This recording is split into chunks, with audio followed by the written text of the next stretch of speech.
Esta es la iglesia Puerta de Esperanza, situada en San Lucas, Zacatepeques, República de Guatemala, en América Central.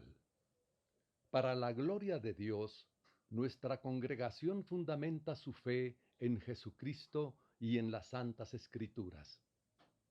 Agradecemos a Dios que hoy se pueda contar con Internet para cumplir con cabalidad el mandamiento de nuestro Señor Jesucristo, que es predicar el Evangelio en todas partes del mundo.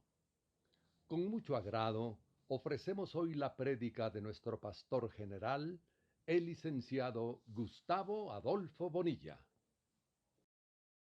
Hermanos, entonces nos quedamos en el capítulo 17, ya en los últimos versículos. Hoy terminamos este capítulo y daremos inicio quizás al capítulo número 18. Y vamos a ver el versículo que nos corresponde y a hacer algún comentario.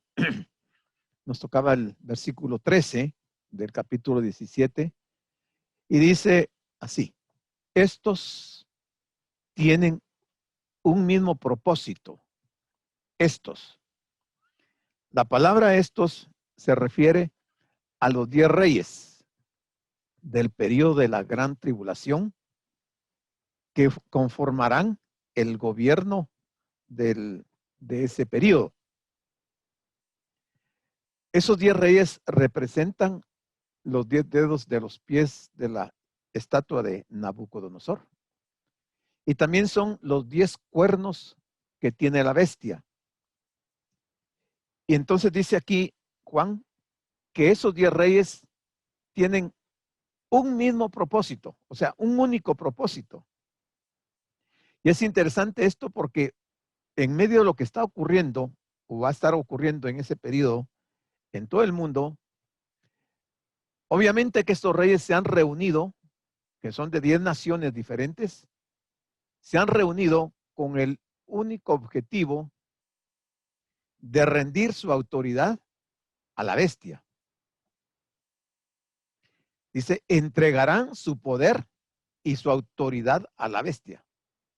O sea que la bestia no los va a obligar a entregarles el reino, el poder y la autoridad, sino que será un acuerdo que tendrán ellos entre sí mismos y voluntariamente le van a entregar esa autoridad y poder a la bestia.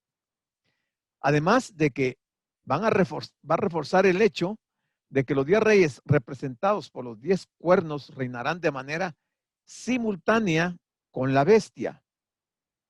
El texto también da a entender que el imperio del anticristo no se constituye por la fuerza, sino por el consentimiento y con el voto de aprobación de los 10 reyes. La singularidad de propósito de dichos reyes tienen que ver primordialmente tienen que ver con la oposición al Mesías. Recordemos que en ese periodo de la semana 70, en la parte final de los 3 últimos años y medio, se habrá establecido un nuevo reino. Yo creo haberme equivocado en las reuniones pasadas y haberles dicho que ese reino iba a ser Roma nuevamente. Pero no es Roma, yo estaba equivocado. El reino es de Babilonia, el imperio de Babilonia, que va a resurgir. O sea, Irak, lo que hoy es Irak. Ahí estará establecido el nuevo orden mundial. Una organización que va a tomar el control de los 10 reyes y de todo el mundo. Y ese es el imperio del anticristo, del que estamos hablando acá. Y luego encontramos, bueno, tengo una pregunta. ¿Para qué los reyes entregarán su poder y autoridad a la bestia? ¿Para qué quieren entregarle esa autoridad y poder a la bestia? Porque dice el versículo 14 del capítulo 17, porque van a pelear contra el Cordero.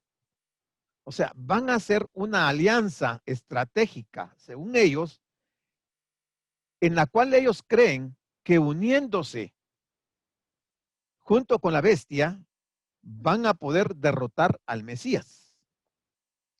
Llama la atención aquí que Juan nos esté diciendo que ya estas gentes, estos reyes y la bestia, van a tener esa alianza, o sea que ellos van a tener la certeza de que el Cordero de Dios va a hacer su aparición. Y por eso están preparándose para hacerle frente al Cordero de Dios. ¿Quiénes pelearán contra el Cordero? Pues estos 10 reyes, que son los 10 cuernos de la bestia. Su objetivo fundamental es hacer guerra contra el Mesías, puesto que no quieren que él reine. O sea, están enterados de que el Señor va a establecer su reino y ahora se están preparando para oponerse al reino de Cristo y a pelear contra él. Este texto es además el cumplimiento de Apocalipsis 16:14. Si observamos también el tiempo futuro de los verbos de pelearán, harán guerra y vencerá, están en futuro. La guerra y la victoria del Mesías se describen en Apocalipsis 19 del 11 al 21. O sea, el capítulo 19 da seguimiento o es los pasos a seguir de lo que está diciendo este capítulo 17 y lo que va a decir el 18. Esa guerra se va a dar, pero vamos a ver qué es lo que va a ocurrir.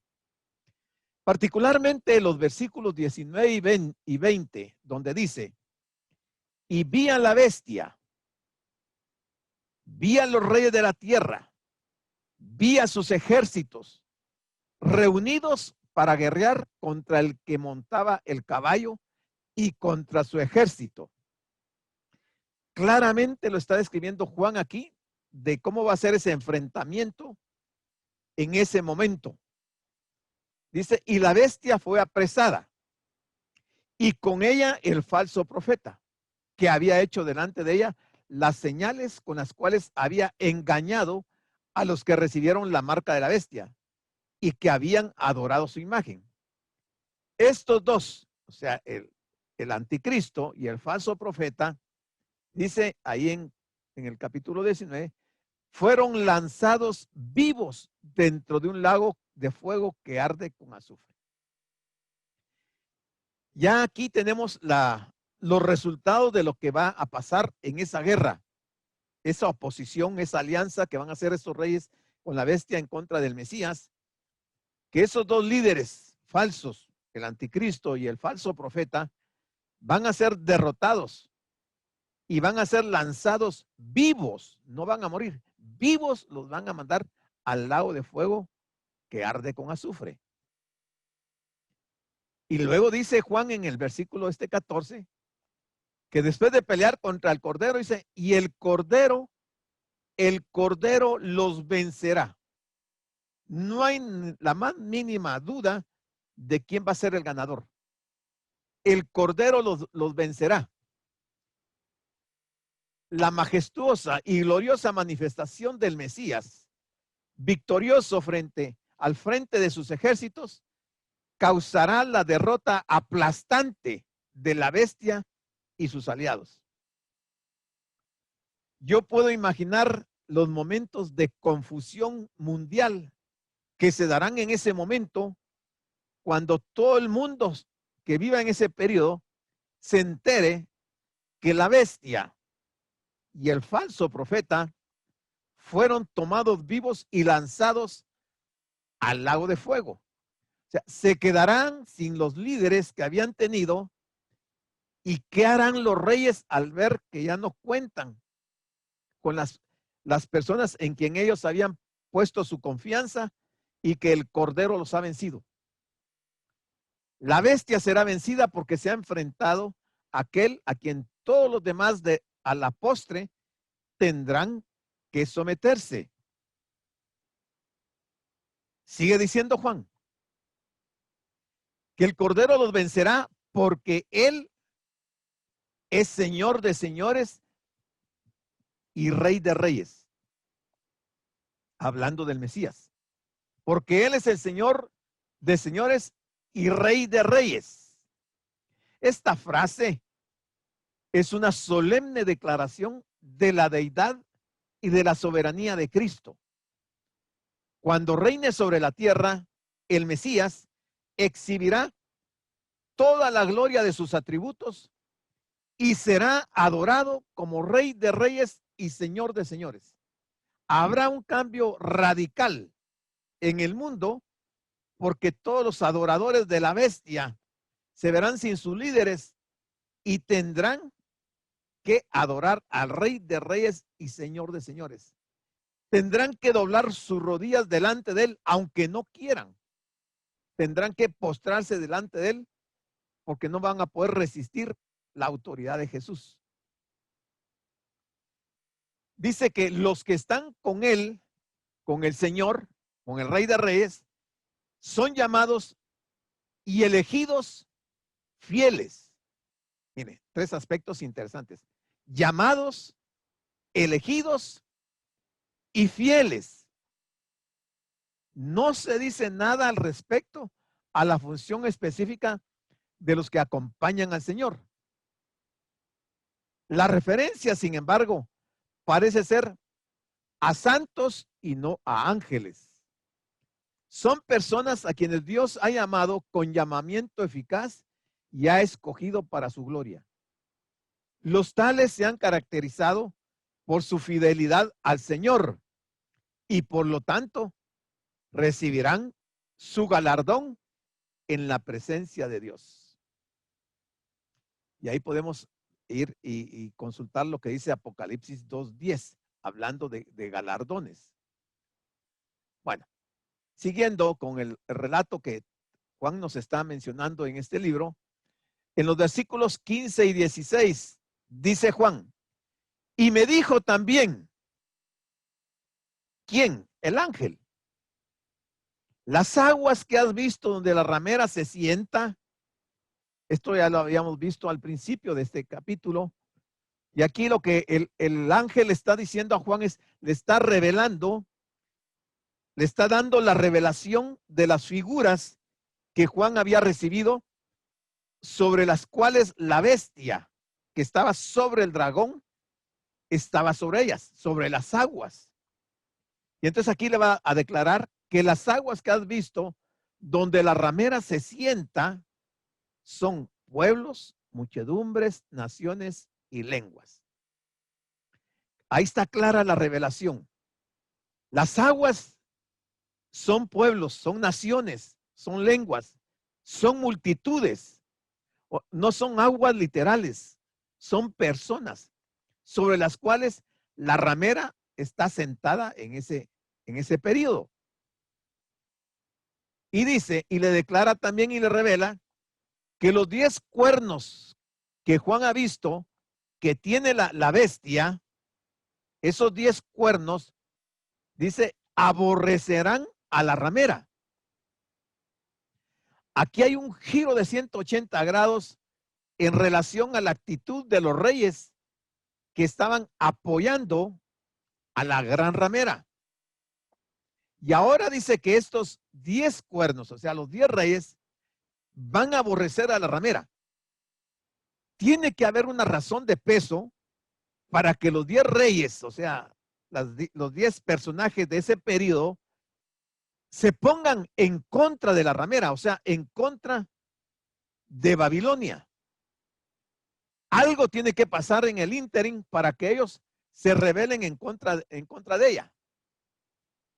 Pero si observamos que el texto distingue a los 10 cuernos de la bestia, la ramera será odiada tanto por el conjunto de reyes que respalda a la bestia como por la bestia misma.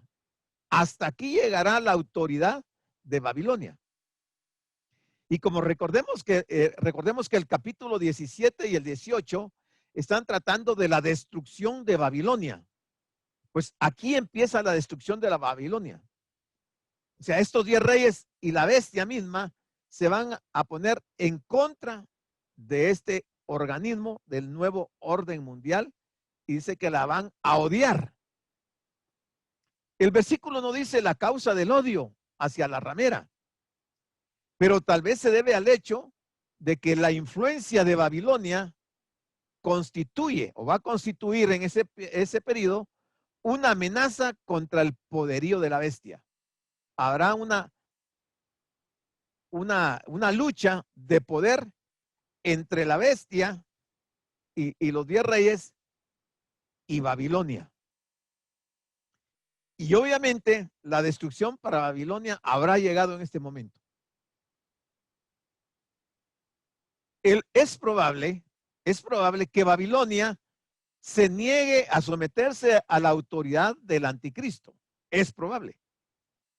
Cosa que resultaría inaceptable para él cuando su poderío ha alcanzado su grado máximo, o sea, para el anticristo.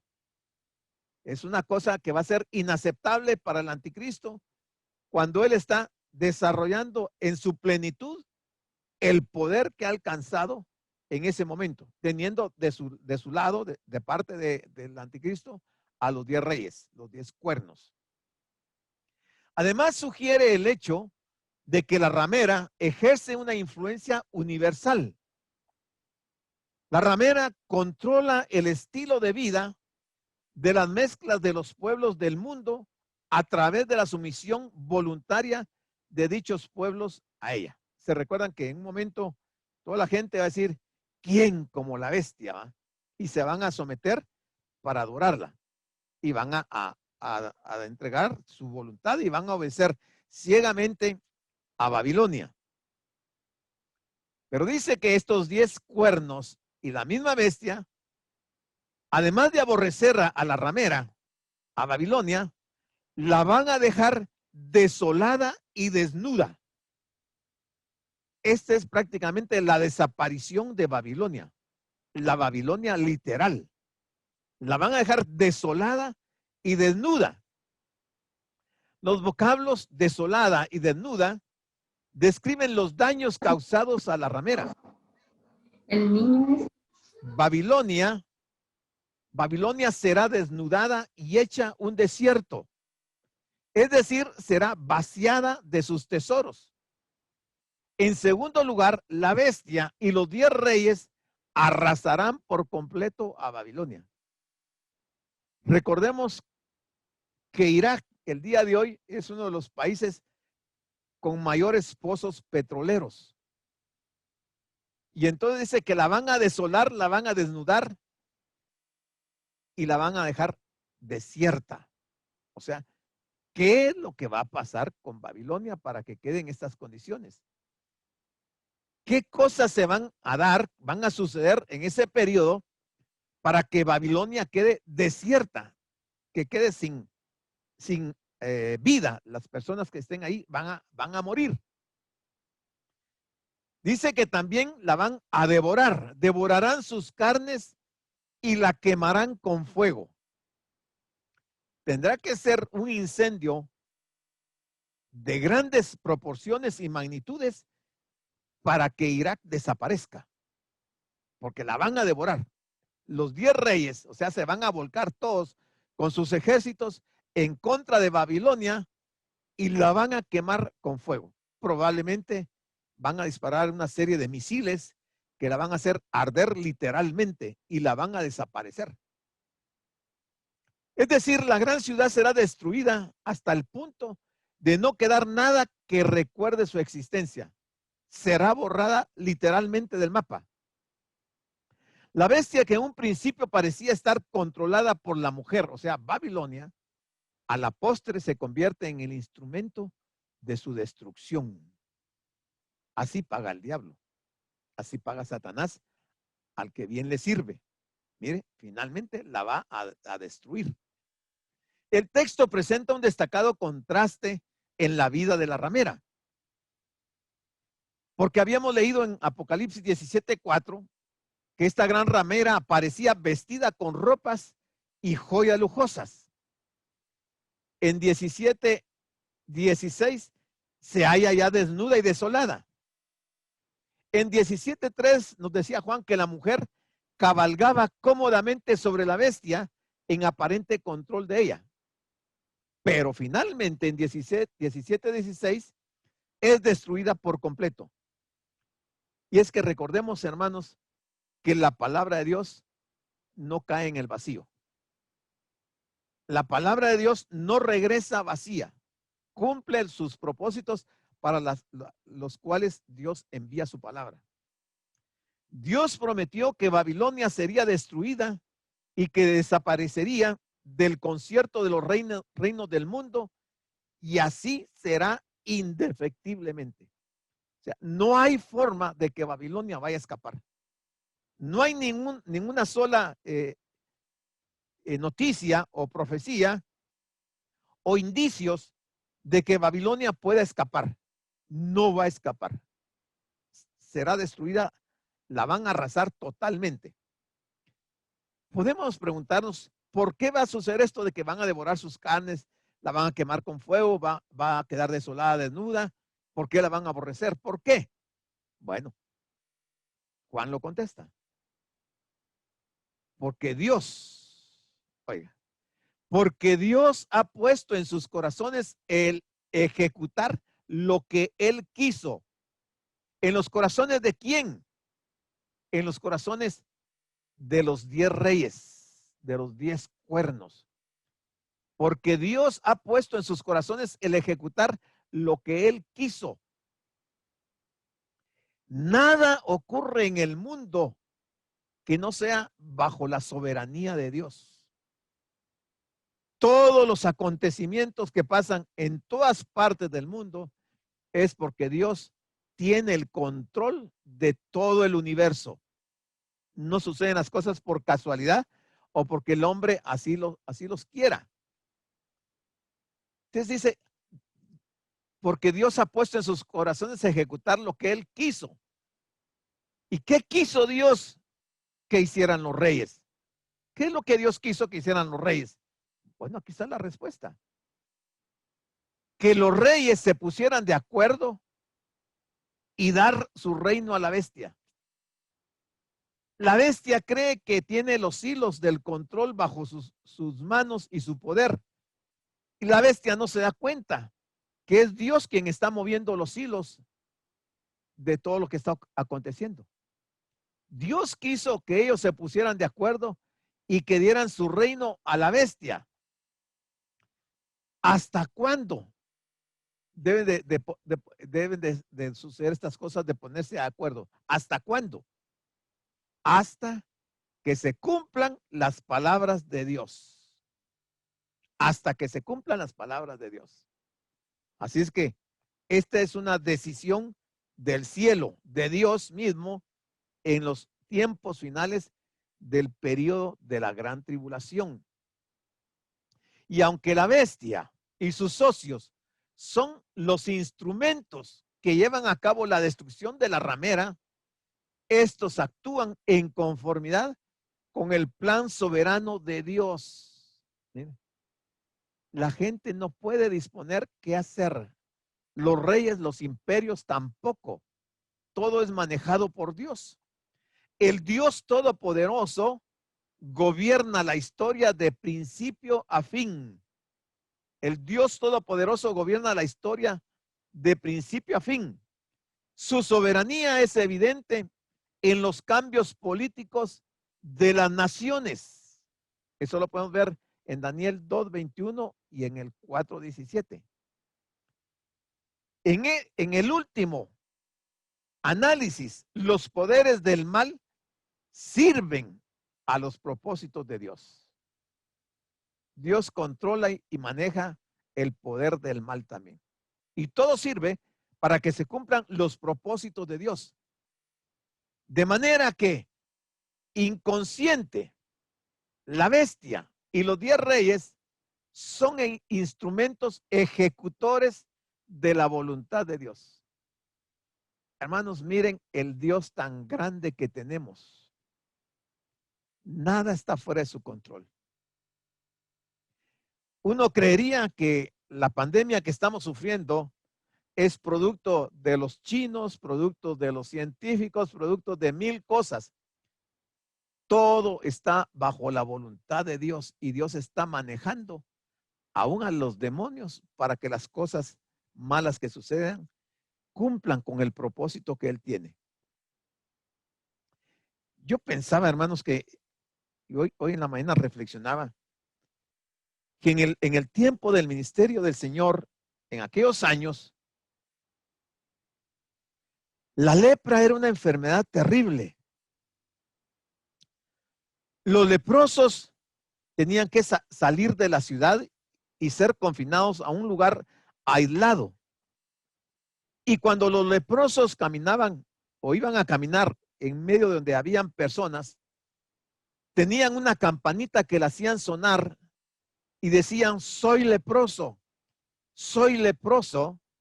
Y la gente, ante esa advertencia, se apartaba de ellos porque se podían contagiar. La lepra moderna, el día de hoy, es el COVID-19. Cuando una persona dice, fui hallado positivo del COVID, medio mundo se aleja de él. ¿Sabe que existe un alto riesgo de contaminación? Y las personas tienen que proclamar que están contagiadas de ese virus. Yo hacía la similitud con los leprosos. Claro que hay personas que no difunden, no divulgan eso, pero lo único que hacen es exponer a una gran cantidad de personas a ser contagiados y que la mortandad aumente. Pero todo eso está bajo el control de Dios. Él tiene propósitos.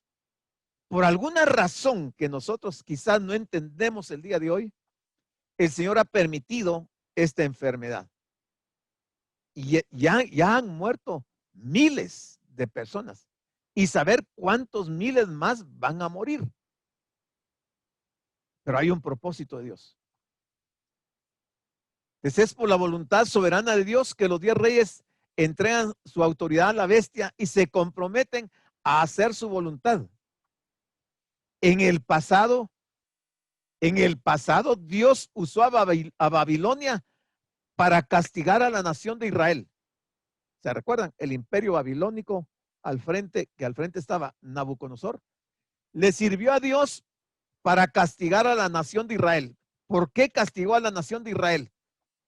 Por su desobediencia, por su idolatría, por haberle dado las espaldas a él, por haberlo menospreciado, por haber escondido la palabra de Dios y haber actuado en contra de sus siervos. Dios usó a Babilonia. También usó a Ciro, el rey de los persas. Persia es lo que hoy conocemos como Irán. Y antes de llamarse Persia, se llamaba Elam. Cuando usted lee la Biblia, va a encontrar de un país, de una nación llamada Elam. Es lo que hoy es Irán. De Elam pasó a llamarse Persia y hoy se llama Irán. Pero mire, Dios usó a Ciro, rey de los persias, o sea, de Irán, para juzgar a los caldeos, o sea, a los babilonios. En los postreros tiempos, Dios usará al reino malvado de la bestia para destruir a Babilonia, o sea, a los persas, o sea, a Irán también. En cumplimiento de sus palabras, el misterio de Dios se consumará. El misterio de Dios se va a consumar. Estamos hablando de Irán, pero recordemos que Babilonia está en Irak, lo que hoy es Irak. Pero Irán está muy relacionado con los juicios de Dios. Y aquí en ese periodo dice que Ciro lo usó a Persia para juzgar a los caldeos. Luego tenemos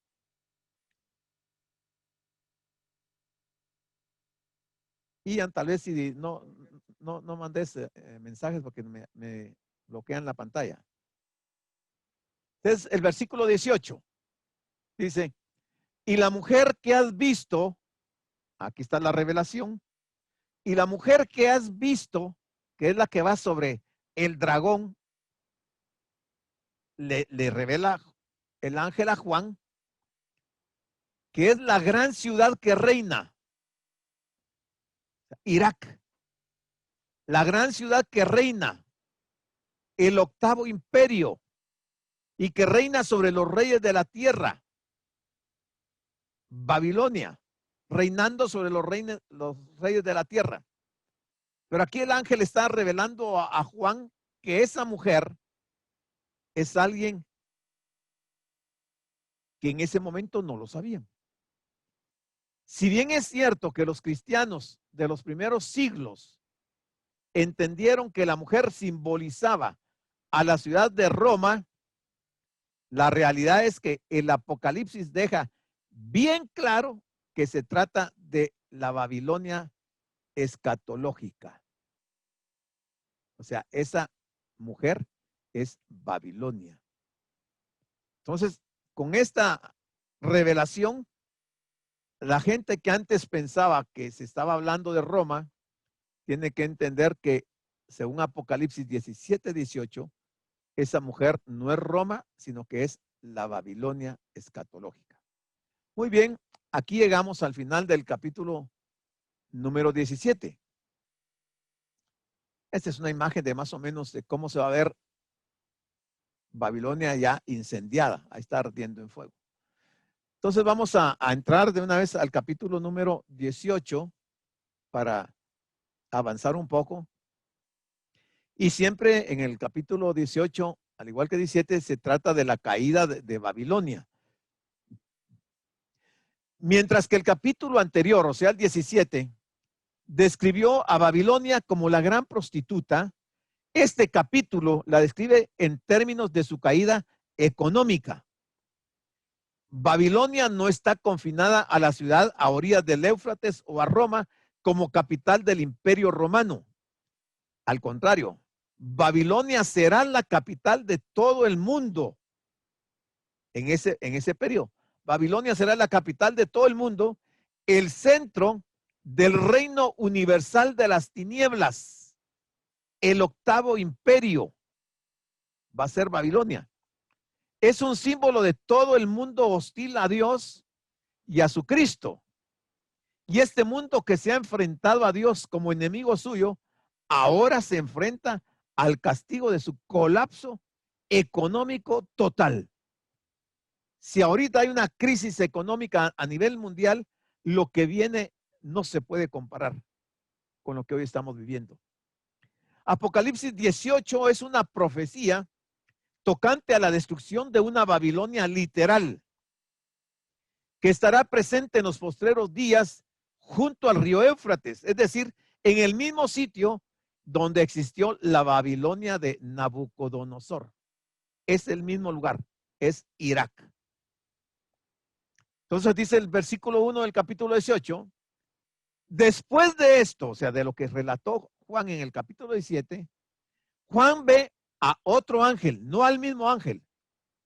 Ve a otro ángel, dice, descender del cielo. Y como lo ha venido mencionando Juan, es un grupo de ángeles muy especiales, no son ángeles comunes y corrientes. Este otro ángel que Juan ve, dice que viene con gran poder, con gran poder. ¿Para qué necesita ese ángel ese gran poder en ese periodo? Dice también Juan que ese ángel viene con gran poder y que la tierra va a ser alumbrada con su gloria. No está hablando de Jesucristo. No es Jesucristo. Es un ángel tan especial que va a ser como un ángel incandescente que con su presencia va a iluminar toda la tierra. ¿Por qué va a iluminar toda la tierra? Porque recordemos que en la quinta copa, que está en Apocalipsis 16:10, la tierra había sido sumida, o el mundo, en una oscuridad total. Y una vez más, con este telón de fondo, hace su aparición repentina e incandescente otro ángel. Yo sé que nos cuesta imaginar esto, hermanos, y lo vemos un poco como que si no fuera a suceder. pero la tierra estará en tinieblas. Y cuando este otro ángel aparece, se va a iluminar toda la tierra. Eso dice la profecía. El mundo entero va a escuchar atónito este mensaje de juicio sobre Babilonia. Lo van a oír audiblemente, literalmente lo van a oír. El anuncio del juicio divino sobre Babilonia es hecho por este otro ángel. O sea, este nuevo ángel desciende del cielo, posee gran poder y posee una gloria que ilumina la tierra. Entonces, no solamente está descendiendo del cielo, viene con gran poder y está iluminando la tierra, sino que va a expresar las siguientes palabras. Dice el versículo 2, y clamó con voz potente, diciendo, y este es el anuncio que van a oír todo el mundo, no solo el Medio Oriente. ¿Qué es lo que va a decir este ángel? Ha caído la gran Babilonia. Se va a anunciar a nivel mundial por medio de un ángel muy especial que Babilonia ha caído. Pero cuando se habla de la caída de Babilonia, tenemos que recurrir a la historia y ver en qué ocasiones Babilonia cayó. Primero cayó ante los asirios en el año 689 a.C. y cayó ante los persas en el año 539 a.C. Pero es que Isaías había profetizado la caída definitiva del gran enemigo de Dios, como lo verifica la cita de Juan, que Juan hace de este versículo en Apocalipsis 14:8 y 18:2, el que estamos viendo en este momento. ¿Y qué pasa entonces con Babilonia? El ángel anuncia que ha caído, la tierra está siendo iluminada por la presencia de ese ángel, un ángel muy poderoso, y Babilonia inmediatamente se convierte en habitación de demonios. Literalmente, Babilonia se ha hecho habitación de demonios. Cuando hablamos de habitación, nos estamos refiriendo a un lugar de residencia permanente. O sea, los demonios irán a morar a ese lugar. Es decir, la ciudad que una vez estuvo repleta de lujo y de hermosura se convertirá en un sitio solamente apto para los demonios. Si vemos en la historia también, vamos a encontrar que dentro de las 7 maravillas del mundo antiguo, una de esas maravillas eran los jardines colgantes de Babilonia. Y miren lo que va a parar en una habitación de demonios. Se va a convertir en una habitación, una residencia de demonios. Y no solamente va a ser habitación de demonios, sino que va a ser guarida, dice, de todo espíritu inmundo. Quiere decir que demonios y espíritus inmundos son 2 conceptos y 2 entidades diferentes. No son lo mismo. Los demonios son una cosa y los espíritus inmundos son otra. Aquí se hace referencia a la 7ª copa, que en este punto aún está por venir. Al ser derramada tendrá lugar una gran devastación y aniquilación que dejará el lugar a merced de los demonios. ¿Alguien se puede imaginar cómo va a ser esa ciudad que va a ser gobernada por demonios y por espíritus inmundos? O sea, no se puede imaginar qué es lo que va a ocurrir ahí en ese lugar. Será casi que el mismo infierno mismo. ¿Verdad? Un lugar abarrotado de demonios y de espíritus inmundos. Los espíritus inmundos son los mismos demonios que serán desterrados en Babilonia, como lo indica Apocalipsis 16, 13 y 14, y que están en ese lugar involuntariamente. O sea, resumiendo, la Babilonia de la opulencia, la Babilonia de la corrupción, la Babilonia de la idolatría, la Babilonia de la vanidad, se convertirá por juicio divino en un lugar infernal. Infernal. Y eso lo podemos contrastar. ¿Cómo va a ser Jerusalén? Que Jerusalén será hecha cabeza de los montes, según dice Isaías 2, versículos 1 al 4. Mire qué contraste tan radical entre lo que va a ser Babilonia y lo que va a ser Israel en esos años. Y no solo será habitación de demonios, guarida de espíritus inmundos, sino que dice que va a albergar de toda ave inmunda y aborrecible. Va a albergar de toda ave inmunda y aborrecible. Va a ser una ciudad completamente vacía de Dios y de su palabra. ¿Qué debieran estar haciendo el día de hoy los que moran en Irak? Si hay cristianos ahí, debieran de salir inmediatamente. Claro que si hay cristianos en el arrebatamiento, el Señor se los va a llevar. No van a pasar por todo esto. Pero creo que una medida sana sería abandonar ese lugar. Cuán diferente la ciudad de Dios, donde el Espíritu Santo mora en los corazones y vidas de los santos. Y lo que va a suceder en Babilonia va a ser albergue de aves inmundas, guarida de espíritus inmundos, habitación de demonios. Pero la ciudad de Dios está habitada por el Espíritu Santo. Y ahí es donde nosotros vamos a estar, en la nueva Jerusalén. Bueno, siguiendo con el... bueno, si vemos esta parte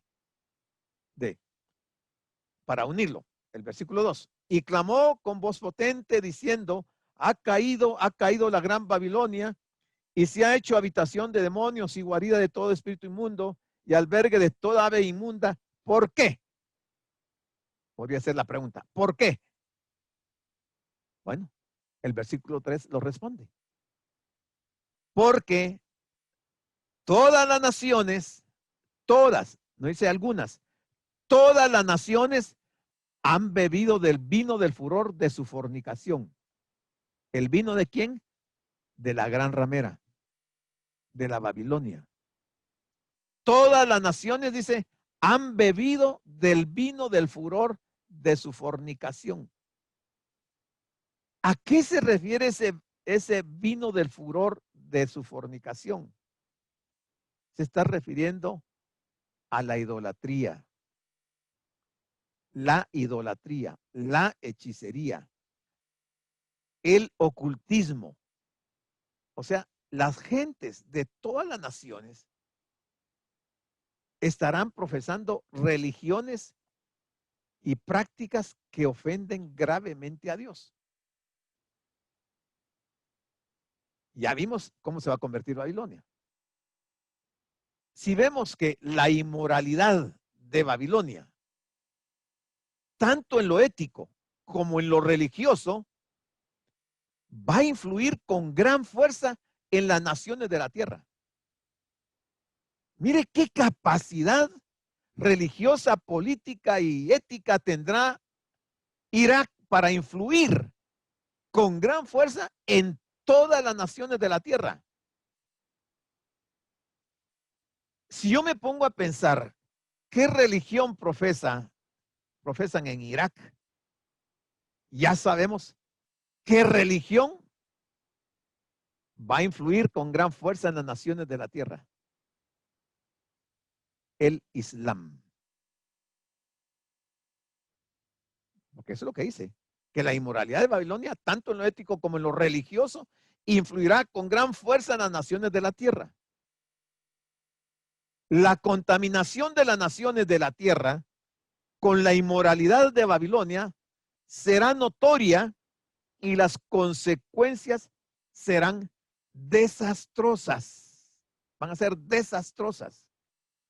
El vocablo fornicación se usa frecuentemente en el Antiguo Testamento con referencia a la apostasía. Tiene que ver con la apostasía. Y Pablo nos dice, escribiéndole a Timoteo, que en estos postreros tiempos, algunos o muchos van a apostatar de su fe. O sea, estos que están apostatando, lo que están haciendo es preparando, regando el terreno para cuando llegue la inmoralidad de Babilonia. Hay oportunidad para aquellos que todavía, que han apostatado hasta el día de hoy y que se arrepientan antes de tiempo. Si no se arrepienten de su apostasía, lo que les espera es vivir en un mundo gobernado por demonios, por espíritus inmundos, por aves de rapiña. O sea, la apostasía o abandono de las cosas de Dios. Qué tremendo, hermano. De veras que sorprende saber que hay personas que han estado 5, 10, 20, 40 años en el Evangelio y en este momento le han dado las espaldas a Dios. Justo en el momento cuando menos debían de haberlo hecho. Están dando un paso en falso, se están dirigiendo a un lugar de mucho tormento. La Babilonia religiosa del capítulo 17 va a encandilar a las naciones para que caigan en embriaguez y fornicación espiritual con dioses falsos. Eso dice Apocalipsis 17 del 2 al 4. Mira, va a encandilar a las naciones para que caigan en embriaguez y fornicación espiritual con dioses falsos. La Babilonia religiosa. La Babilonia comercial, que es la misma, digamos, mientras que la Babilonia comercial del capítulo 18 va a seducir al mundo incrédulo para que caigan presa de un estupor materialista. Un estupor materialista. Yo les pongo aquí el significado de estupor. Estupor es asombro o sorpresa exagerada que impide a una persona hablar o reaccionar. Asombro o sorpresa exagerada que impide a una persona hablar o reaccionar.